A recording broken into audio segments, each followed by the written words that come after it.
Good morning and welcome to the Thursday edition of Let It Be Known. I'm your host, Stacy Brown. Happy holidays, everybody. I'm Niele Anderson, and we have so many headlines to talk about this morning. I'm talking about Fulton County DA Fonnie Willis was at the Capitol Hill in Georgia, and it was Woo. explosive. We'll have those details. Um, find out which state is re-engaging the conversation of reparations, and Hollywood streaming services lack of diversity. We have that and so much more. So much to talk about this morning, Stacy. We definitely do. But let me tell you something, though, first. I really like the color of your top. Oh, It's the a blue. nice color. Yes. Thank you. hmm And, Yeah, I was taught my OEP told me when you're on TV, solid, bold colors hmm are the key. Yeah, You have to yeah. pop. Yep, I never listened when I was on TV. They used to say that exact same thing, and I had a great the makeup artist at MSNBC. I used to work for MSNBC for 2.5 years, and the Mhm. makeup artist, I can't remember her name. She was the most wonderful woman, and she used to tell me that all the time. She said, "Don't they?" She was Hispanic too. Don't they tell you I can't do the language? You could do Well, the you language, always but remember makeup yeah, art, Stacy. You always makeup art. but she was so nice and she was so cool. Oh my gosh. But she used to tell me the same thing. Like, don't they tell you what colors to wear? You should wear this. And plus, she said, and, I mean, she was probably my age or younger than me. She was just, oh, they called me Mr. Brown. Mr. Brown, you would look so great in these colors or whatever. And so, I was hard headed. But anyway, let's see what our producer has for us this morning.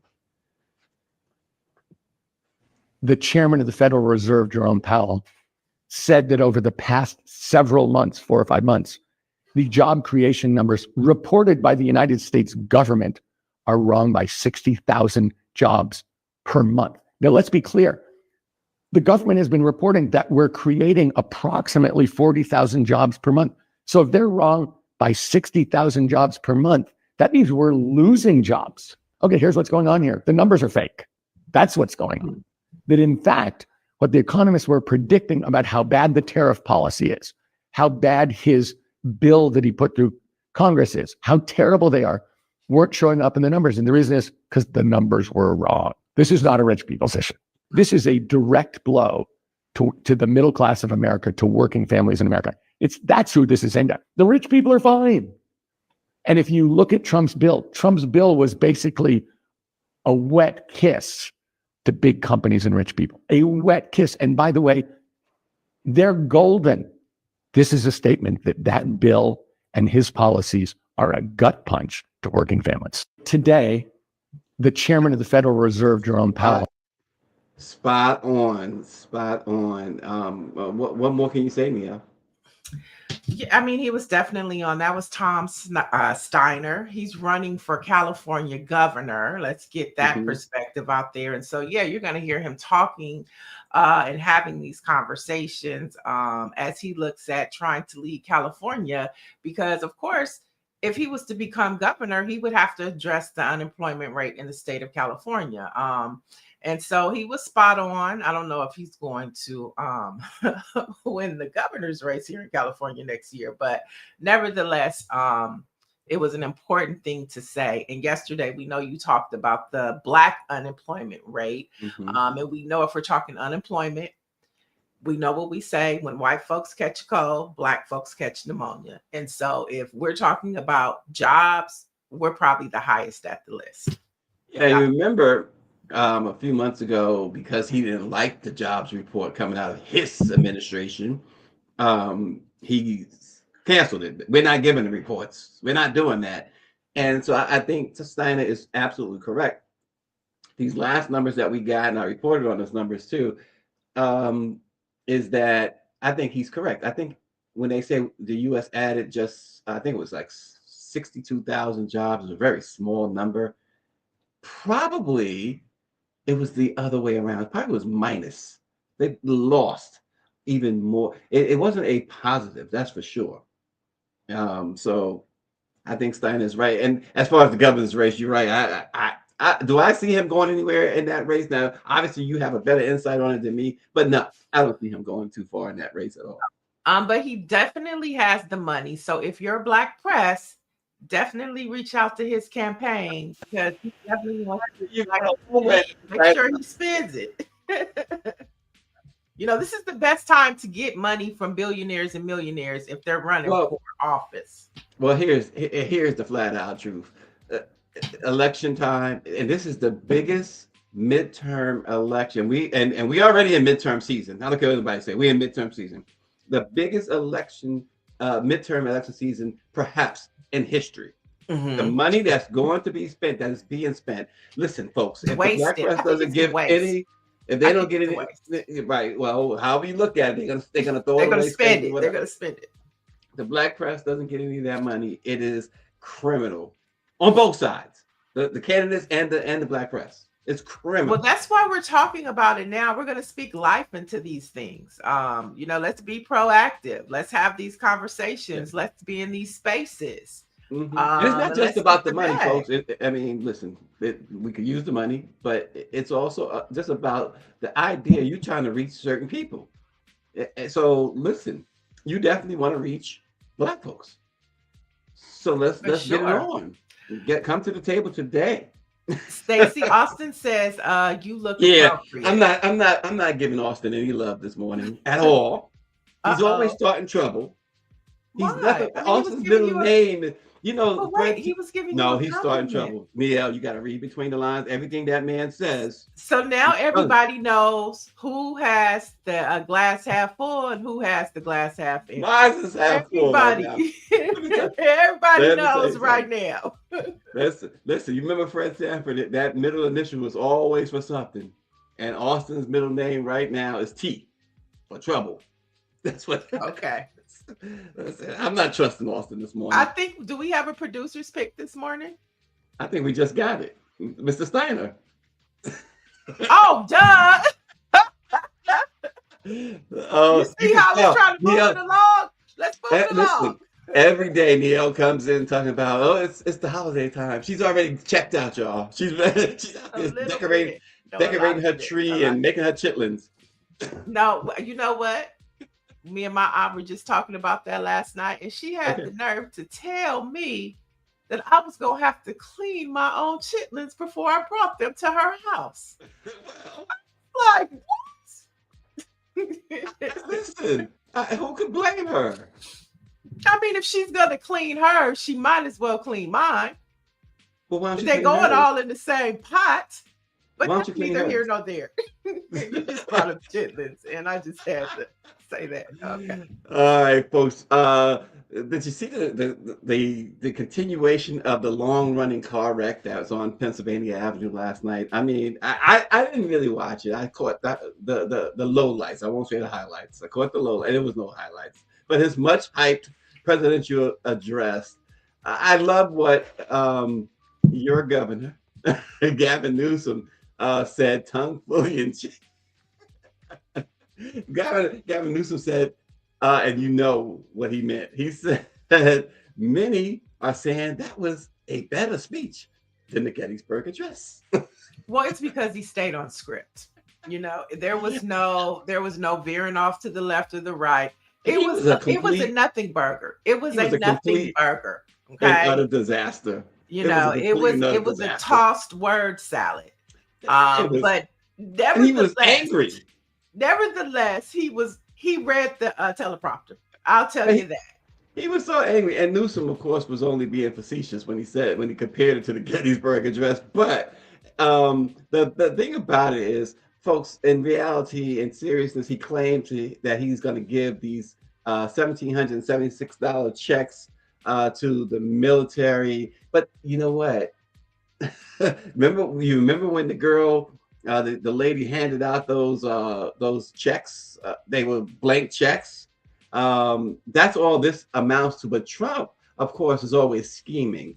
The Supreme Court is basically signaling that they're going to strike down his tariffs. And so what he's going to do, and that's probably going to happen very shortly. And so naturally, his cover is that they're going to strike his tariffs down. Now he can't give them that 1776 check, and so he knows what he's doing.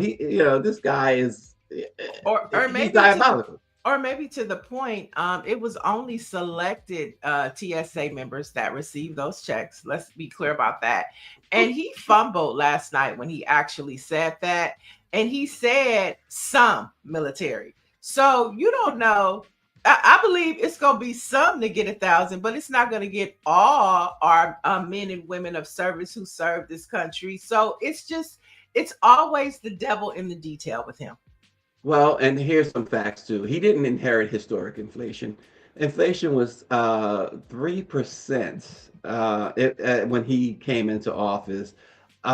This idea that this 400 to 600% drug price cuts is mathematically impossible. This is what he said. He said that he cut it 400 to 600. That's impossible. Grocery prices, he claims, are going down. No, they're going up. 18 trillion investment that he talked about is fiction, because even the White House itself said it's 9.5 trillion in investments. The 1.99 average gas price that he talked about is false. The lowest average is $2.40. The $25 million invasion that he talked about is false. It's under 11 million. Crime wasn't near record highs under Joe Biden at all. And he, folks, did not, as he claimed, settle 8 wars. He has, in fact, he's causing war. In fact, there was many who tuned in last night because his buddy Tucker Carlson said that he was going to declare war on Venezuela last night. So give me a break. I'm trying to go to St. Lucia, and when I looked at the map, it is very close to Venezuela. Donald Trump is messing up a lot of plans. You know what I'm saying? But you think about these things like, okay, I don't want to take a boat ride nowhere because I don't know what's going on in those waters. Well, that's the other thing, right? These are things that you have to think about now with this crazy, deranged man in office.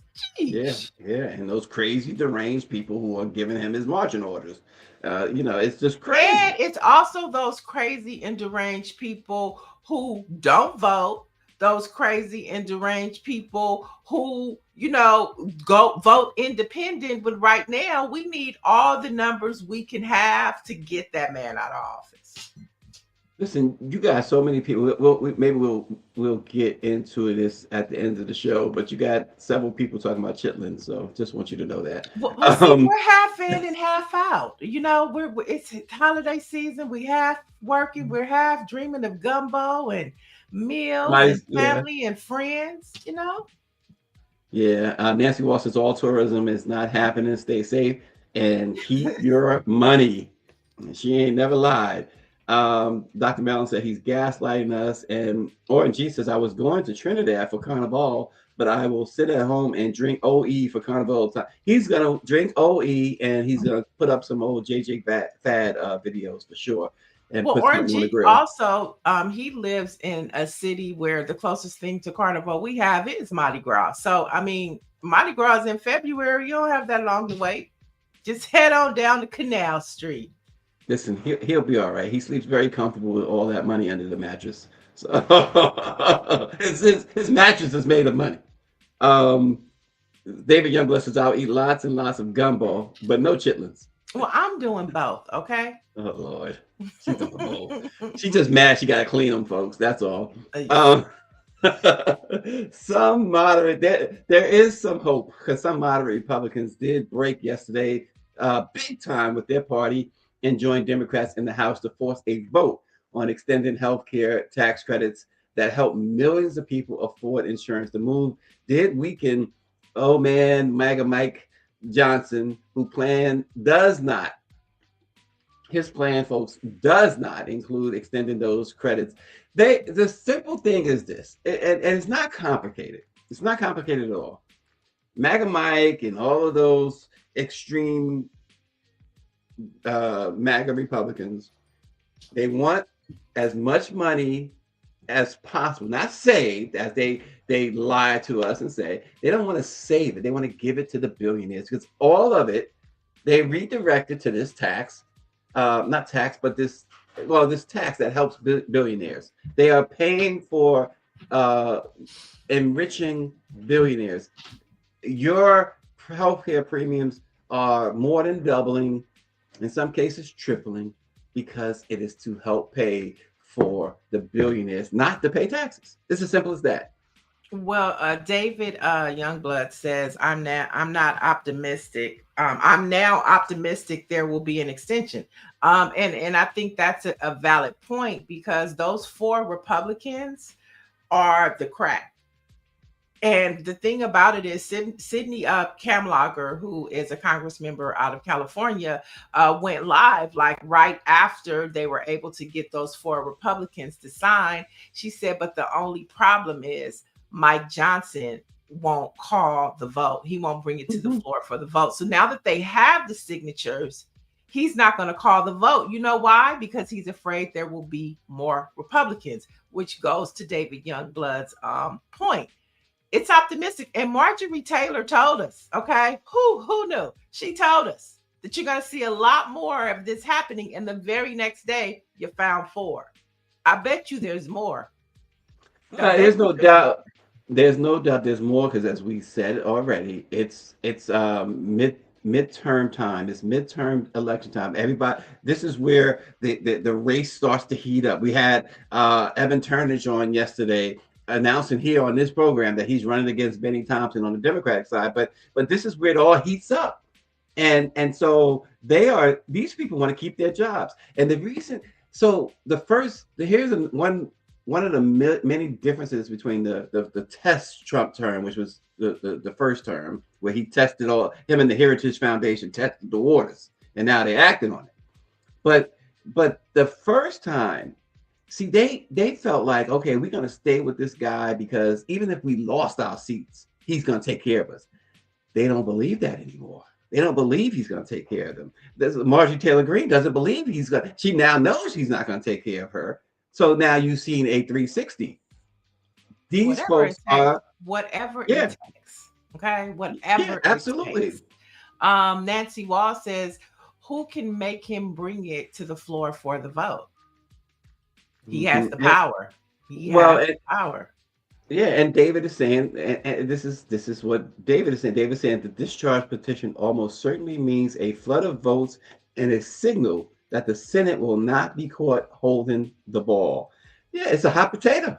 The crack in the ceiling. It's happening. You know. We will see. I know that they're going home today. They're leaving the Capitol today, and they won't be back until next year.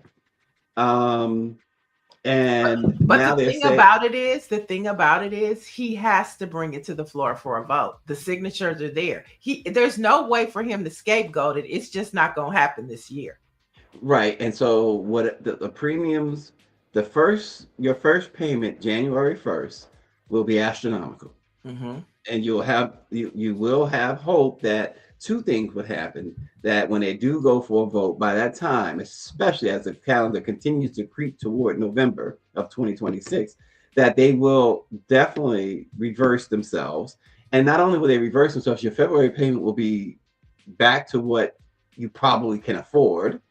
And they perhaps will have some sort of pill in there, not a poison pill, but a good pill, to say that whatever you paid extra in January, you get that back somehow, whether it's paying for another premium or whatever. David says within 7 days, the law says a vote must be had. But I believe, David, and maybe you can correct me if I'm wrong, those are 7 working days. And so starting tomorrow, there's not a working day. But maybe you can correct me on that. Maybe I got that wrong. Well, then we know if that's the case, we know within a week's time when we get back, he's going to have to call the vote. And what's going to happen is, if you gave a possible scenario, what's going to happen is when those people get their premiums, their payments at the first of the year, those lawmakers' phones are going to blow up. Okay. Yeah. Oh, yeah. So if Mike Johnson, he win or lose, Republicans are going to catch the fire. They're going to catch the heat. Oh, yeah. And they know that. That's what you've been saying. It's right. They know that. And that's why you have the defectors. And I believe, like you said, there's more than just 4. It's a lot more than just 4. And David said I'm correct. Okay, so this will Mike Johnson will delay it until sometime in January when they return. So, but we will see. Dr. Mellon says, why did the FBI deputy resign? Well, it remains to be seen what the facts are. But well, Donald Trump said that he wanted to go back to doing his show. That's what Donald Trump said. That's what Trump said, right? That's what I said. He It wants remains to to go be back to seen. do his show. Yeah, yeah. He wants to get out of that show, right? That failing show. He he is really moving toward getting rid of not just so he's gained control of the networks for the most part, but now Donald Trump wants to take it a little further. He wants to get rid of them, by the way. So we will see. But David says the FBI deputy has seen more than his eyes can handle. That's the appearance that I got. But again, I'm sure we're gonna hear more about it. Just like that Vanity Fair article you talked about yesterday. The stuff comes out. It comes out. Yesterday, folks, well, this week, something important is happening down in Beaufort County, South Carolina, where a judge is deciding whether to order private landowners to open lock gates that have blocked Gullah Geechee families from reaching a historic cemetery on St. Helena Island. The lawsuit filed in April by the Big House Cemetery Committee and 10 descendants of formerly enslaved people accuses 3 landowners of cutting off the only road the community has used for decades to reach Big House Cemetery. The gates were locked last year without warning, stopping burials, visits, and routine upkeep of graves. So this is an ongoing thing. This is another part of an ongoing situation where these descendants, the Gullah Geechee community is a community of descendants of slaves. They have kept the land that these formerly enslaved Black Americans held. And they have been trying to take their land and do everything to get them out of these territories that they own down in the South. And in this case, we're talking about Beaufort, South Carolina. And so now the latest is they're trying to block them from access to the cemetery where their loved ones are buried. Yeah, this is like the 3rd story within 10 days where we've talked about some place in America where Black people have been, the ancestors have been either disregarded or their loved ones can't get to them. And this is an ongoing conversation that we have to keep amplifying. And it just shows you, like, I mean, where are the lawmakers at? Like, where are the state electeds? Where are the Black ones that can do something about this? Because this is insane. Can you imagine not being able to get to your loved one? It's Christmas time. You might want to take them a tree, some flowers. You just might want to just go, just be around the last place you left them. And you can't get to them? That's cruelty. That's terrorists. That's white folks. That's white men in America. She broke it down. Yeah, and this again, I'd encourage folks to who may not know a lot about the Gullah Geechee community to look them up. It's Denise Roloff Barnes is the one who got me start looking them up maybe about 8 or 9 years ago, and I started doing news articles for Denise at the Washington Informer on the Gullah Geechee community, talking to people down there. And it's real. They're really real. They're people just like you and I, regular people. But you have a community that really holds on tight to their heritage. Yeah, and they're distinct. They're very distinct when it comes to the Black experience in America, just like, Creole people. They're a different version of Creole, very colorful, very vibrant place in America for Black folks and rich in Black culture in history, even from the food that you eat. You know what I'm saying? From the walking the land. I read a wonderful book about it years ago. And then if you guys ever watch The Underground, Rose's mama got sold to the Geechee people. Mm. So if you never watch Underground, that's something good you can watch over the holiday season. But it has part one, the last part of the last episode. Rose's mother was sold to slaves. And she became part of the Geechee community. David Youngblood says he says we've encountered the same issue with our land. Aquarius says that they are still disrespecting our people, and Dr. Marilyn notes that she's asking, and I think there's something to this that Uncle Thomas, Uncle Thomas. Oh, just oh. Harris Thomas is a part of that community. Oh, I know they don't blame him. No. he sold his heritage for a taste of the red stew. That's what he did. Red stew. Okay. Carrots, potatoes, and all, huh? Oh my gosh. And David says that this skin is a talisman. I'm not sure what we're talking about, David. What did I miss? he'll inform me, and I'll of course look dumb because I should know.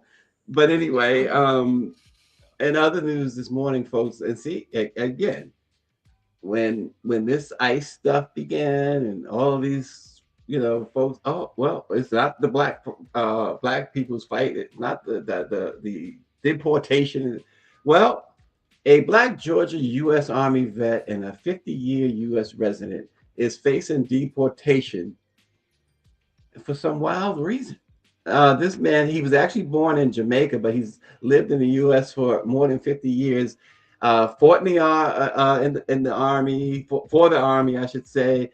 Served the country, and he was traffic stop in Georgia, and he didn't have any type of criminal record. Doesn't have a criminal record. His name is Godfrey Wade. He's 65 years old, and he's a grandfather. Mm-hmm. He spent the past 3 months in immigration detention. He was pulled over by police in Conyers, Georgia, for failing to use his turn signal. And when the authorities discovered that he didn't have a license with him, they took him into custody. And he has been held ever since.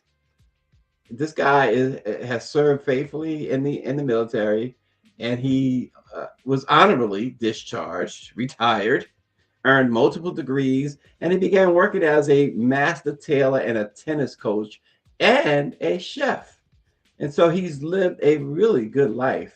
He spoke to a news outlet down south from the Stewart Detention Center where he's being held. And he said, for 52 years, I've lived in this country and raised my children, worked hard, paid my taxes. And this is the outcome for him right now, waiting to be deported to really who knows where. So where's his attorney? Where's city council? Where's the mayor? Where's the state legislators? What is going on? This sounds so bizarre. It is bizarre. And so the good news, right, you asked a great question. The first question is a great question because I have a great answer for it. Where's his attorney? Well, apparently Attorney Ben Crump is going to take his case. And so there is that right there. But this guy had no record. They just took him in because he didn't have his license on him. And he told him he had a license. All he had to do is put it in the what you call a computer. But of course, he's a black man. He's a black man. So you don't get afforded what other folks get. So they took him in and discovered that he wasn't, ICE discovered he wasn't American, born in America, I should say, because he's as American as anybody else, having fought for the army and et cetera, et cetera. But found that he is originally from Jamaica. He moved here when he was 15 years old. And so they moved to deport him. Know that Ben Crump is on the case, so we know we will hear more about it. But let's stay in Georgia and head to Fulton County, where Georgia DA Fonnie Willis appeared before the Georgia State Senate Committee on yesterday to answer lawmakers' questions about her now dismissed case against Donald Trump and her alleged misconduct tied to her hiring special prosecutor Nathan Wade. Now, this was, juicy. We're going to hear something right now. Take a listen. True that part of your transition team was involved in the process of interviewing people before you entered office to lead the investigation into the 2020 presidential election. What you ask is a factual impossibility. That's what we call a lie. I had no way of knowing that these criminals were going to commit a crime. I didn't wait till the day I took office to look for talent that would represent my office for a case that didn't exist. Do you want to answer? It's a dumbass question. I know it is, but go ahead and tell him because it occurred after. I didn't know that he was going to commit a crime prior to me taking office. What was the total cost of the election interference case? I don't know the exact cost. I don't want to speculate to numbers. Whatever it cost, they tried to steal the rights of thousands of Georgians.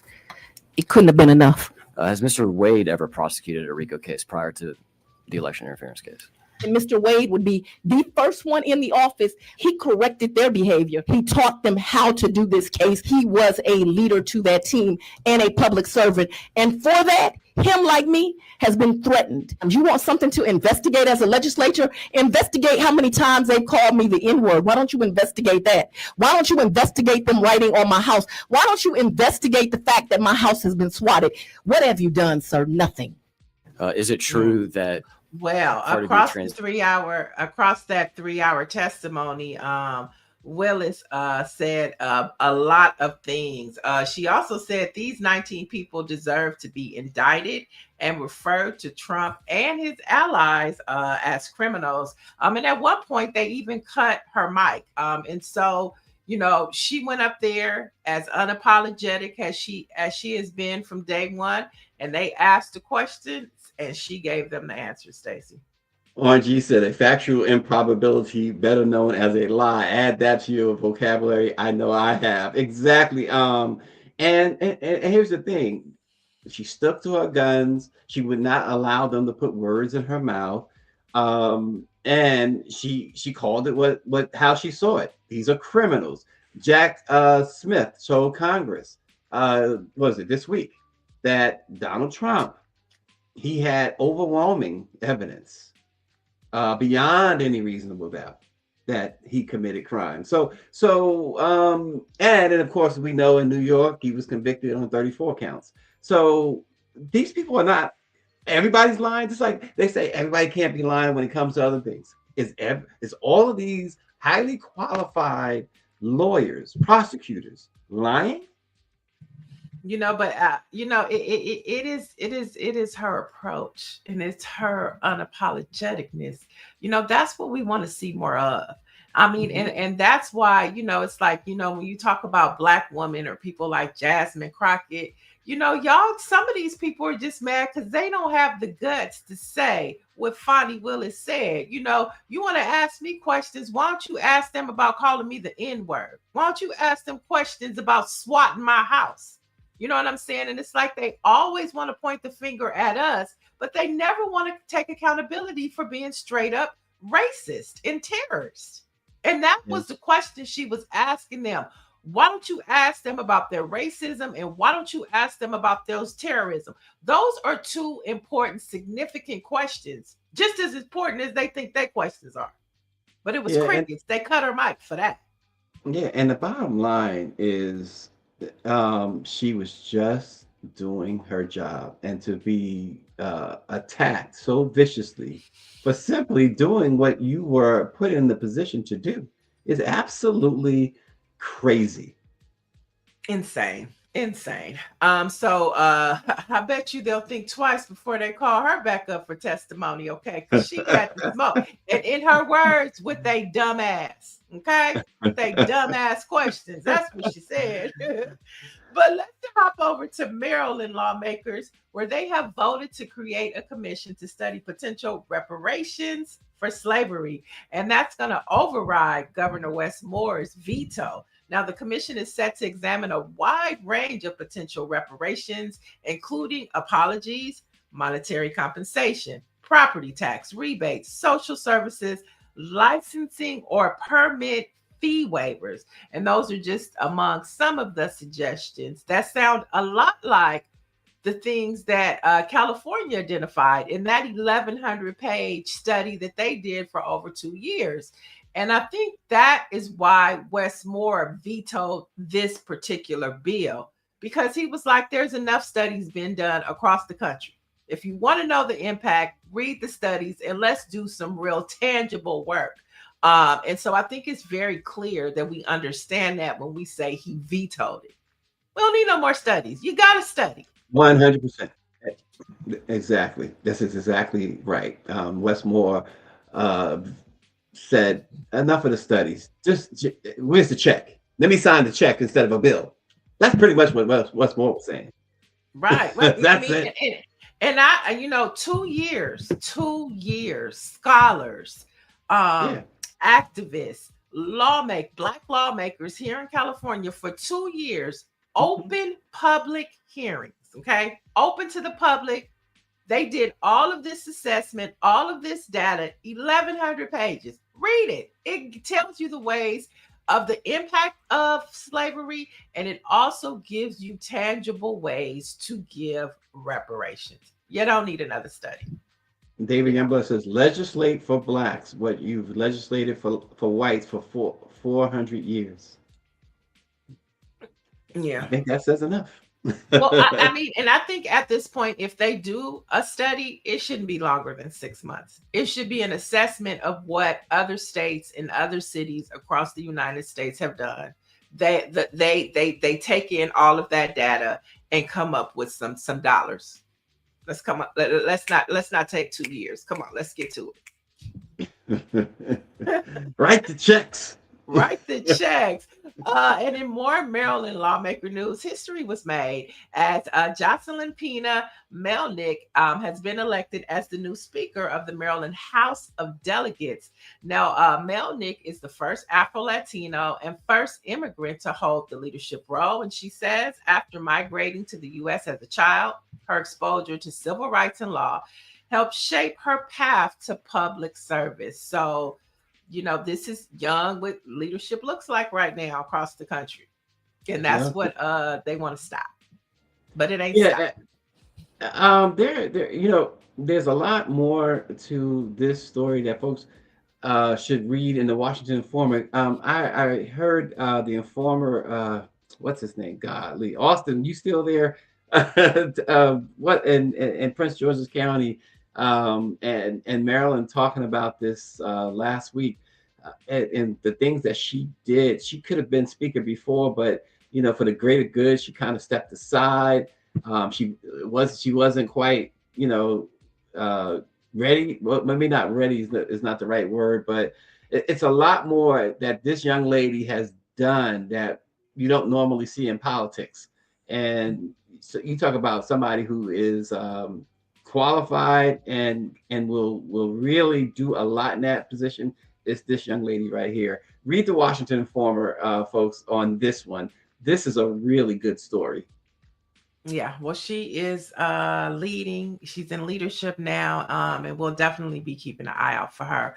And let's head over to an update at the Brown University, the tragedy that happened over there. The USC and Brown game has been canceled, and that's for men's basketball following the deadly shooting at Brown. The Brown University mass shooter remains at large. The shooting has left 2 dead, 9 injured. Classes and exams have all been canceled.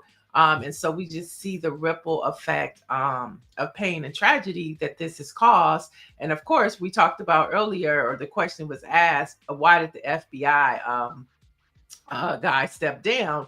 Well, yesterday it was going viral, Stacy. I don't know if you saw it, but they had FBI agents all across the campus taking their feet and scooting the snow from left to right, I guess looking for clues.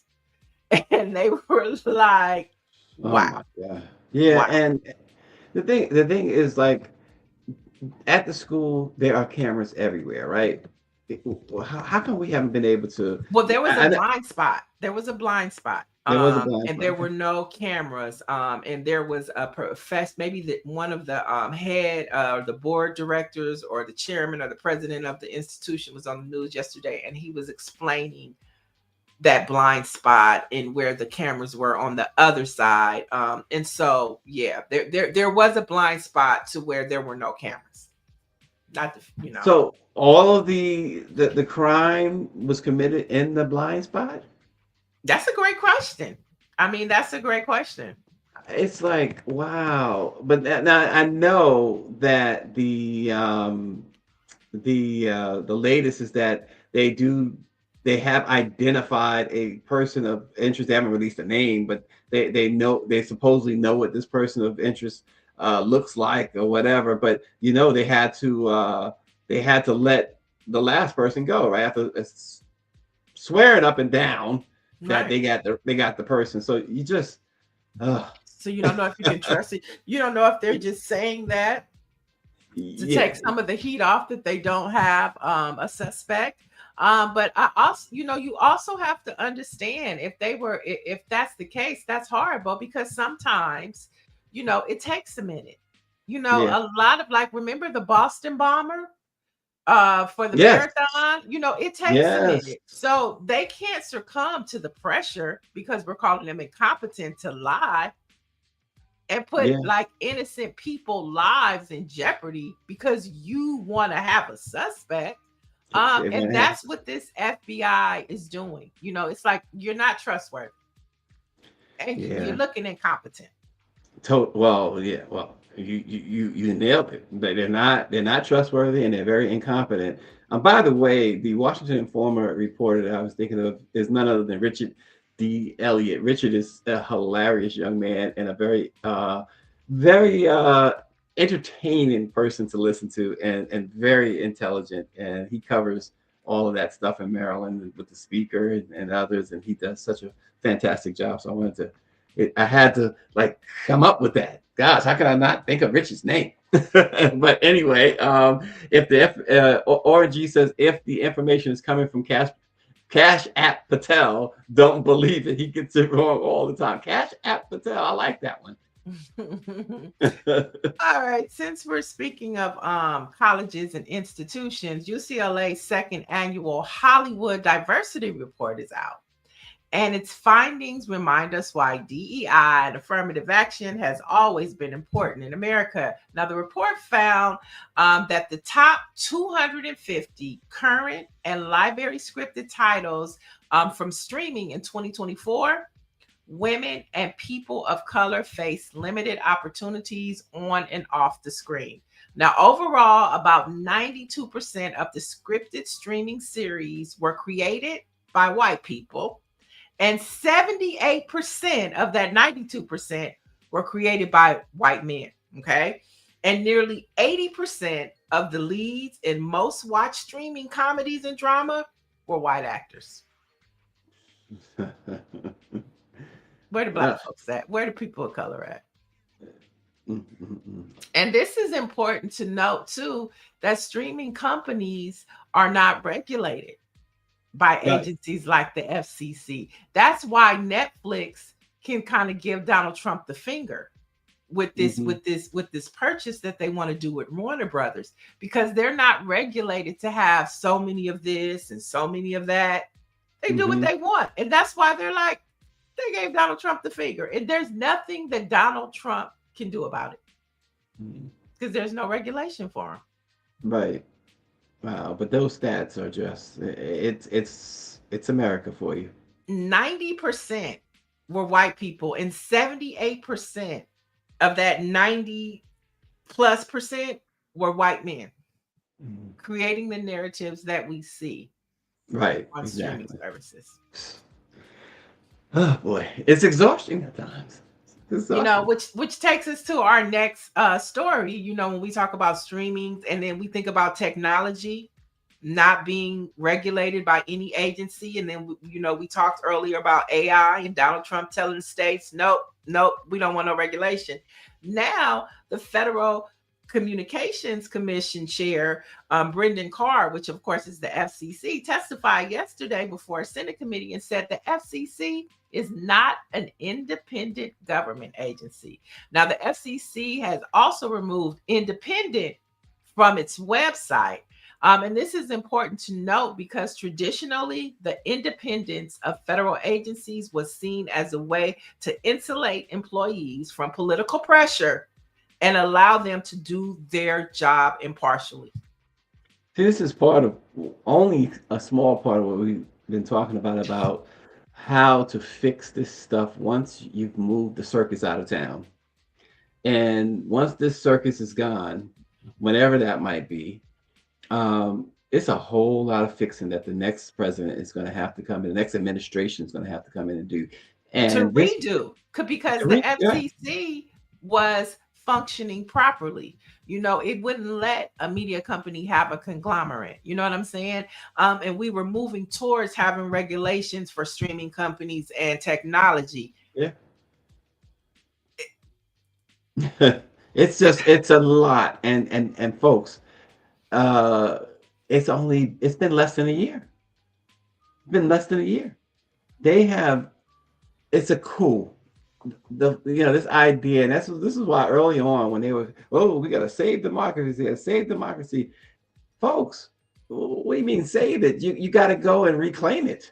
At this point, it's over. You got to reclaim it somehow. Mm-hmm. There's no saving it. The patient is dead. Yeah, I mean, it's like another baby.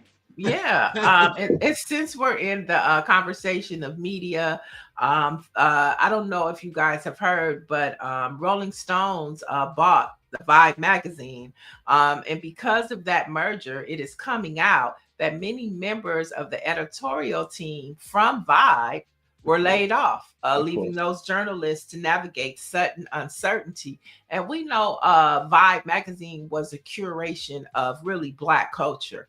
And then when you think about Rolling Stones, that is really pretty much a white publication that sometimes highlights acceptable Black folks. And so to hear that once the merger happened and then they got rid of the editorial team, I mean, I think you guys can do the math to figure out, what that means for the curation of Black culture through Vibe magazine. Well, just for a point of reference, Rolling Stones is the group. Rolling Stone is the magazine. Rolling Stone's the group. Mick Jagger hires Black people. Rolling Stone, the magazine, obviously does not care about Black people.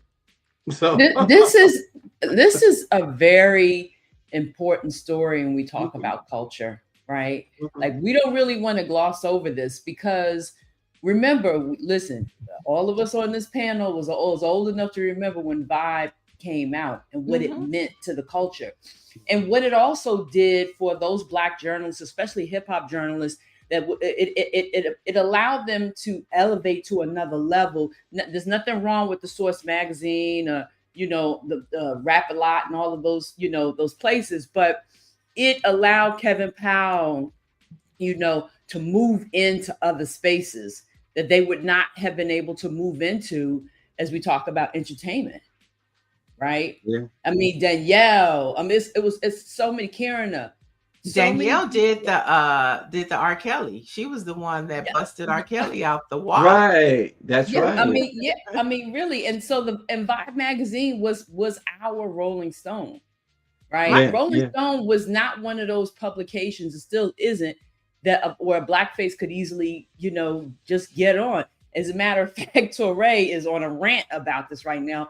One of the inaccuracies in the documentary, the Diddy documentary, where they talk about Diddy taking away, this opportunity for Biggie, and he worked, he's worked on several stories at the Rolling Stone, but he mentions in his retelling of that story of how much of a challenge it was, and it continues to be, to get Black faces on that magazine. Right. So this merger is like, erasure, like the Heritage Foundation coming and buying up every Black newspaper in the country. I mean, it's a very serious, conversation. that in terms of Vibe magazine, what it was supposed to represent for us and for our generation. Yeah, You don't see, hear about. Go ahead. Go ahead. No, I was just going to say the connection to the FCC, is that they would regulate things like this. Like if there was a problem, you could go to your Congress member and say like, hey, if these mergers are happening by these predominantly white entities, there should be a certain level of equity that Black folks have in it. If you recall, Maxine Waters was the reason why Diddy got a revote. She's the reason why Magic Johnson got an Aspire network, because these conglomerate, these white corporations were doing all of this. And Maxine Waters said, hey, if you want to acquire this, you have to make space for Black networks. And so this could be an example of why the FCC is important, and it should operate as an independent agency because it provides equality and equity for minorities. And all of this stuff is relative. And Donald Trump is taking it away and doing just what these, going against just what these agencies were intended to do, to provide equity and equality for people of color, because we know systemic racism is real. So that's why it's important. Yeah. Couple quick notes. Boya Farah is watching on LinkedIn. Boya is the author of America Made Me a Black Man. He's also a NAACP Image Award nominee. He wrote an essay in the Boston Globe about the Somali immigrants and Donald Trump as it pertains to Boston. So he's inviting us to read that. RNG says the name Rolling Stone came from the great blues singer Muddy Waters. Mick Jagger used that name in honor of Muddy Waters. Muddy had a phrase in a song, I am a Rolling Stone. That is some great history, RNG. Yeah. But you know what? I like how they want to say in honor of. No, my dude, you are co-opting our culture. And don't get me wrong, I've enjoyed Mick Jagger. But this is erasure, and we cannot tolerate this. We cannot tolerate it. We need to call it out. I agree 100%. We talked about that with Elvis Presley, right? And all of the Black artists. There is not. Years ago I had a cassette. That tells you how long ago, right? It had Elvis Presley's 25 greatest hits, and I went through that cassette from 1 to 25, and every single one of them, believe me, go look it up yourself. Elvis's 25 greatest hits, every single one of them, as Greer said, was co-opted from a Black person. Every single, not one of them was original, and not one of them was from a white writer or a white artist. They were all Black artists. Yeah, including his biggest hits. But I think that goes back to Greer's point when we're talking about Vibe and Rolling Stones. It's like they're co-opting and they're taking our culture. And it's like even, taking it broader to AI, and these AI artists, they're like, we don't need Black people anymore. We'll create our own Black people. And we'll give them the songs, we'll put a Black song into AI and then tell AI to create that for my artist. It's erasure. And I think we should be highly concerned about this. Vibe merger today, AI tomorrow. And it's all erasure of us. Yeah. RNG says he agrees. He's just telling the story. He don't shoot the messages, what RNG is saying. And Nancy Wall says Greer's right. They're coming in and buying us out.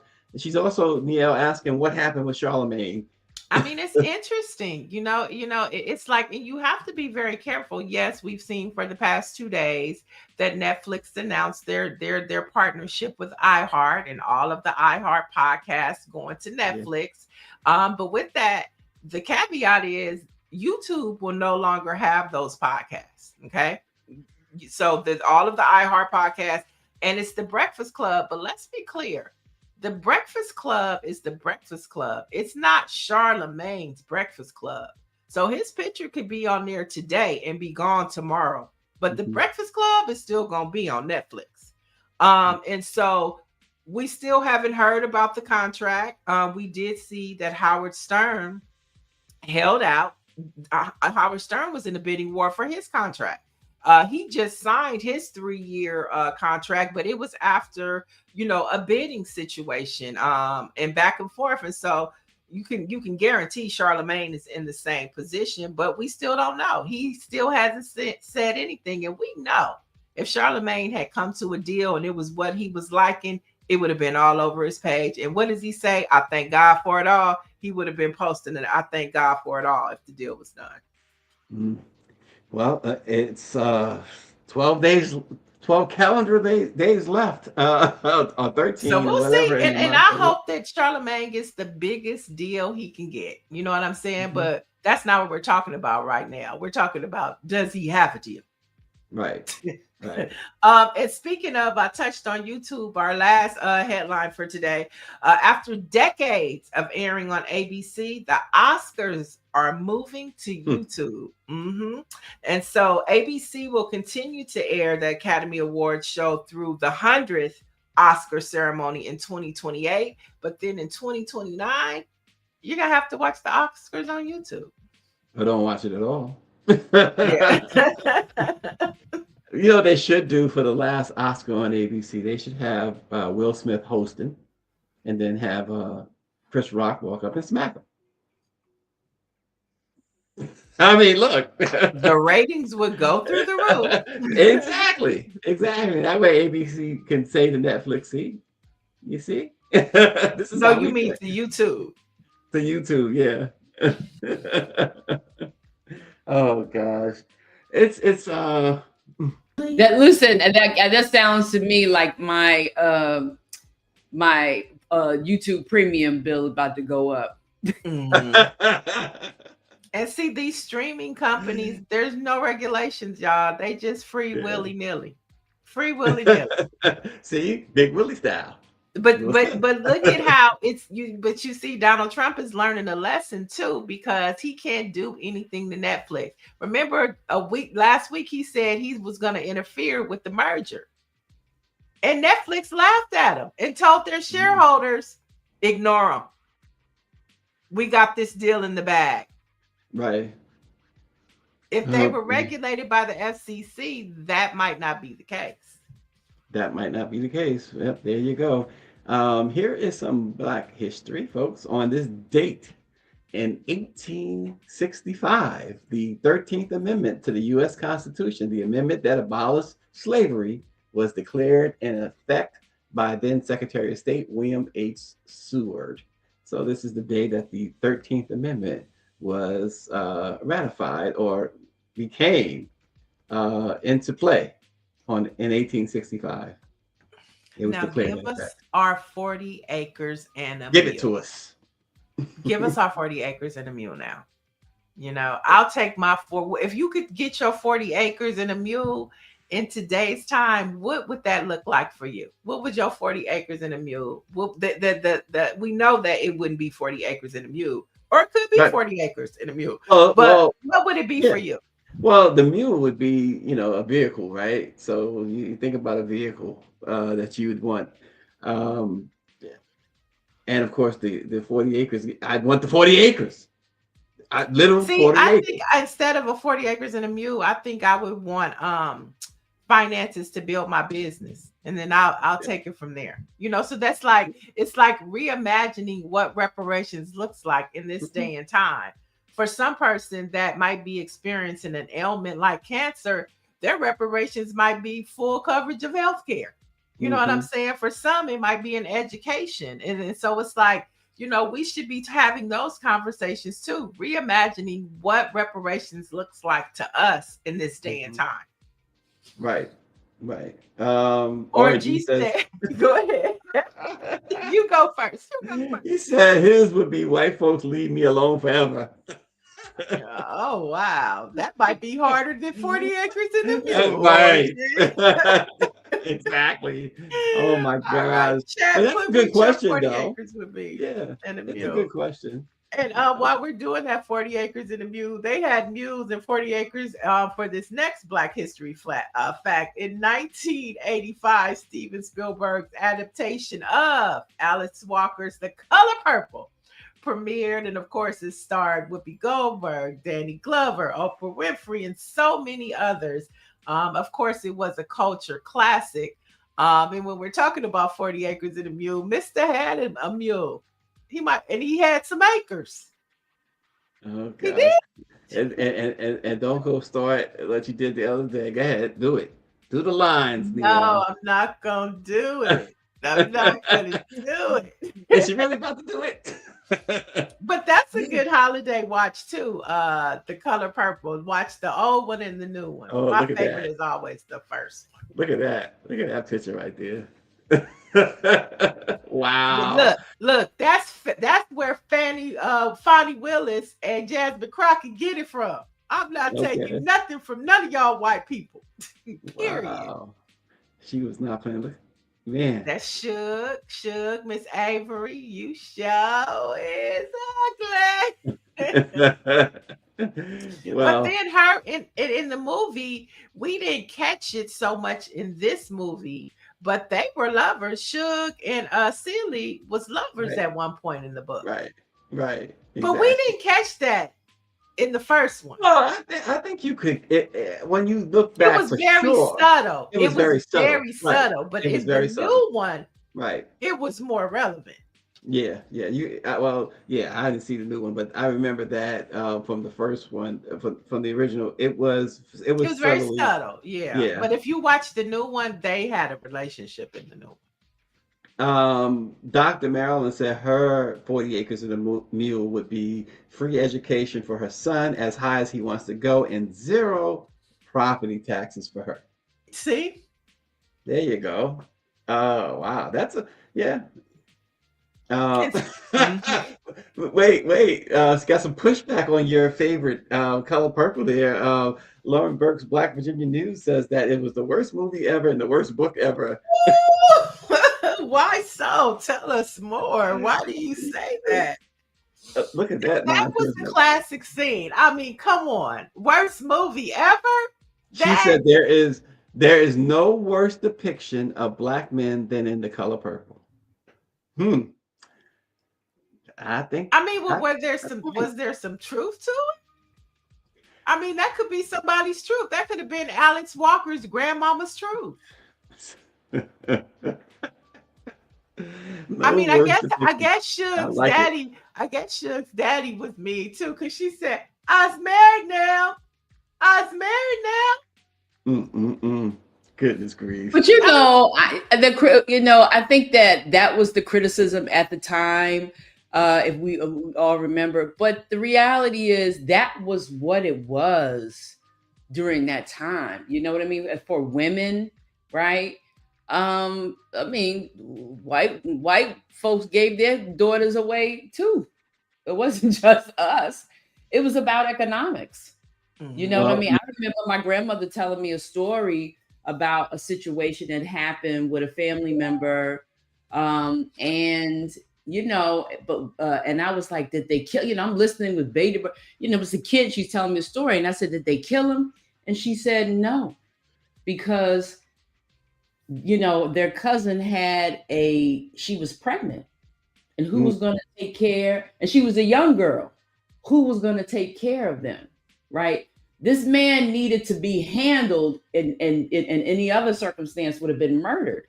But because, of the financial burden that would have been on other members of the family, this man lived, even though he was a horrible human being.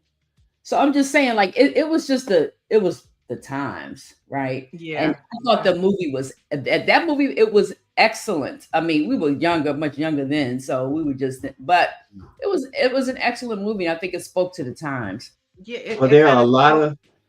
I just want to say, because I know you're going to go to the chat, but to Greer's point, I think she makes an excellent point. And when she was talking, I thought about the poem by Langston Hughes, "Life for me ain't been no crystal stairs." And I think that was that's what it was during that time. You know, I've had hills to climb and whatever else he said, but life wasn't no crystal stair for none of them. You know, Suge probably was the one chasing it and was able to like touch it in the wind, you know, but the rest of them, it was tough. And Well, there are. my grandmother tells stories like that. Like if you talk to you, you know, we were blessed. That's why I think Gen X is the best generation, because we were able to have those conversations with our grandmothers, and some of us lucky enough to have them with our great grandparents. And so we know. Yeah. Well, there's a bunch of comments, including another answer to your original question we'll get to. Dr. Marilyn says her favorite was Mr.'s grandfather. He was hilarious. Aquarius says she loves the color purple. Again, Black Virginia News says someone's truth could be positive. Michelle Madison says, I'm with Lauren Burke, for real, for real. Aquarius says Mr. was a horrible individual, destined forever. Stephanie Humphrey says it was a reflection of the time period.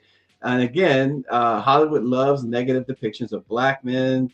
And then to answer your question about 40 Acres and a Mule, Aquarius has another good one, Niele. No credit scores for African Americans. Oh, I like that one. That's a good one, Aquarius. That would help a lot of people. You know what I'm saying? A lot of us should. And listen, wait, here's the question. Go ahead, Greer. No, but you know what? The thing that we got to stop doing, this is that movie wasn't created because it was a negative. I don't believe it was, right? Alice wrote the story, okay? Because it was a negative, to depict Black men negatively. It happened in her family. It doesn't mean that it happened in everyone's family. This is a story, right? And we tend to, internalize and personalize everything. We don't have to do that.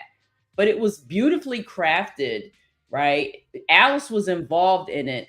There were some things that I think she later talked about she wished could have happened a little differently.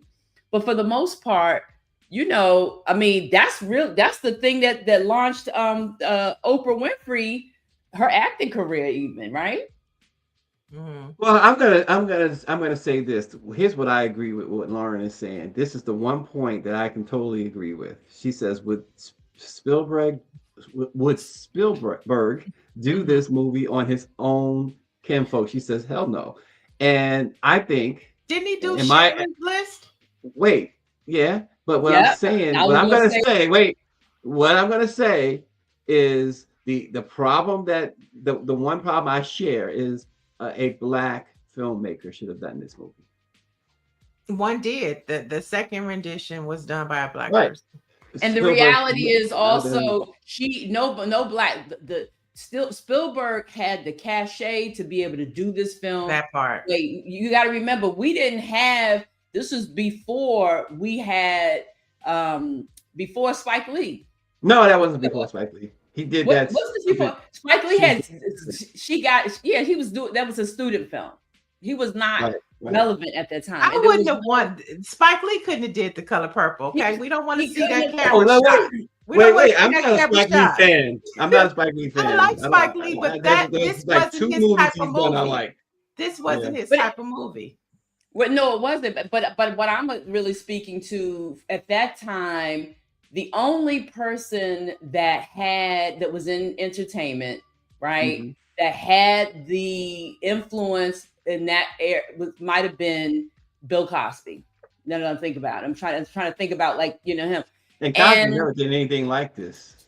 No, this wasn't his steez, and he was already well into the Cosby Show type thing. Well, Sidney Poitier as well, though. Or maybe Sidney Poitier. But Steven Spielberg was the right person for this movie. He was the right person. He had cachet, his directing ability. He did an amazing job. He did an amazing job. I think that The Color Purple also had a lot of redemption in it, especially at the end when Celie got the house back. It wasn't from the father, but it was through the lover. And then Mr. did the right thing at the end. There was a redemption quality to this movie, and a full circle moment. Absolutely. I think Alice Walker did a beautiful job. I think Steven Spielberg did a beautiful job and opened up the door for Whoopi Goldberg's, for Yeah. the Oprah Winfrey's, and for the Suge Avery's too. Right. Yeah, Absolutely. I think all of what y'all saying is plausible and true, but I still prefer Black folks to tell Black stories. But listen, we could do that. It wouldn't have changed the story because she had already written it. It would have still been the same. I don't think that, you know what I mean? I mean, this is what happened, right? And if we can understand, if we're able to really allow ourselves to think about the time that it was written and the role that men played, and also the pressure that Black men were under, for this man to be able to even have, you don't really see that. He had land and he had, he didn't, it wasn't. And so did her. And guess what? So did her mother, because remember that was really her mother's house that the stepdaddy came and took over, but they had their own land too. Right. So we can pick and choose what we want to focus on. I don't listen. I at the same time, I can make space for those who felt offended by the way that Black men were being depicted in this. But I think that I can step back and look at it and say this was just a story, right? Yeah, it was a story. Right, and look, dominant force in her relationship. You punch me, you gonna get a black eye. You know what I'm saying? I'm talking about, and I'm just talking about with her husband, not the white interaction that she had. So I think it has so many different layers to it that we all identified with. We love the fact, Suge was the one who said, I'm getting out this country, but she came back home. I mean, it was just so many layers to a classic story. Right. Classic. And I think that if we're going to focus on that, there are young women at that time who experienced trauma. And for us to only focus on, how this Black man was depicted and not talk about how the trauma that these young women were undergoing and how they overcame it. Like, to me, you know what I mean? That it's a victory story, and so, but and it also showed Black independence, because although Danny Glover's Mr. was an asshole, he still had his own. God bless the child that's got their own. They had all these Black people had their own. Yep. The Black man had his own church. Okay. Everybody had their own. Amen. Yeah. Amen. Well, so again, like y'all talking Mrs. about, Daddy came up in there with his Sunday go to meeting suit on his listen, nasty way. but y'all are, you're talking about the bigger picture, right? And the bigger picture in Hollywood, we can't, even though you say that it's misapplied here. The bigger picture is how Black men are depicted in Hollywood, though. One of the bigger pictures, one of the big takeaways is what I'm getting from Lauren, and I can't disagree with that. And I'm saying, absent, if you even want to take the color purple out of the equation, one of her points is unmistakable, that the way Hollywood depicts Black men, Black people in general, but particularly Black men, leaves a whole lot to be desired. Oh, 100%. Nobody's arguing. Nobody's arguing that at all. We're talking specifically. I'm saying when you pull back all of the layers of what she's saying, I believe that is one thing that you can take away from it, though, for sure, is that how Hollywood depicts Black men is terrible. That's all. Both can be true. Lauren says the color purple amplified dysfunctional, crazy behavior. That's Alice Walker's family, not everyone's. And Oprah Winfrey has spent a career amplifying dysfunction. Why? Woo-hoo, Lauren. Good night. Lauren going in. You sound like Monique. You kidding, Monique? Monique gonna be liking this right here. Yeah. Let me tell you something too. Greer, you got to jump in here. Okay, we're gonna let Greer kick this one off. What's your response, Greer? No, I'm not gonna speak on Oprah like that. I'm not saying it's not true that she not that she hasn't spent a she spent a career amplifying Black dysfunction. I think that, you know, Oprah Winfrey's in the television business. Okay. And I think that she, you know, at different times that she's followed the trend, right? In terms of, you know, amplifying dysfunction. And she's in the TV business, right? But I think she's also done a great deal of work of showing, you know, amplifying healing and the ways to heal. So you know, we can choose to. So I don't want to. Two things can be right at the same time. Exactly, right. At the same time. And if you're in, and depending on where you are, what mental space and emotional space you're in, and even your experiences, right? You may center in or zero in on those things all the time. And there probably was a time, that probably was 100% a time where I was one of those people, right? Those Black women, hey, you know, but, you know, at this stage, I got more years behind me than in front of me. I'm able to step back and take a look at things and just have a more nuanced perspective. And I'm not saying that Lauren doesn't have a nuanced perspective, because I think that she does. But, you know, in this particular case, I disagree about the color purple. That's all. You know what I mean? Right. And I mean, I think it's a classic, and I'm 100% with you on that. I think that, you know, two things can be right about Oprah. And we do want to see more Black stories. But when we go back to the study of UCLA, and 78% of stories are being told by white men. I mean, you know, right. that's the core of what, you know, we're trying to do. So if it's 78% are white men, then some of them gonna have to be our allies if we want to get these stories told. You know, part of that, but you know, but if we step back and look at Hollywood as a whole, whether we're talking about white stories or stories where white people are centered and Black people are centered. When we talk about violence and dysfunction and like, that's the name of the game, right? That is entertainment, period. That's not to make an excuse for anything that Oprah's done or anyone else has done. But then, you know, if we're going to start looking at things like that, then we're going to have to go back and critique a lot of Black filmmakers, you know, John Singleton's, come on, Boys in the Hood, right?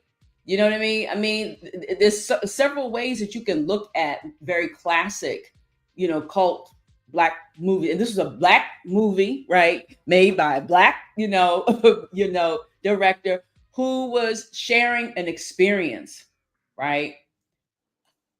And you know, in that movie, yeah, there was gang violence, but it was also the relationship that Black communities have with the police, right? Mm-hmm. It's so many things, you know what I mean? There's so many things that we can look at and pull out, but at the end of the day, it's entertainment. And I'm not saying it's entertainment. Oh, it's just entertainment. I'm saying this is Hollywood.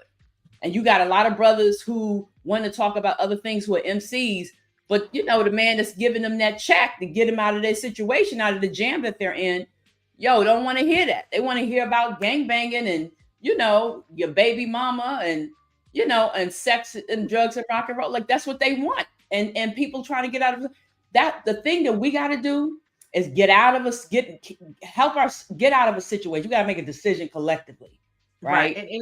Right. Mm-hmm.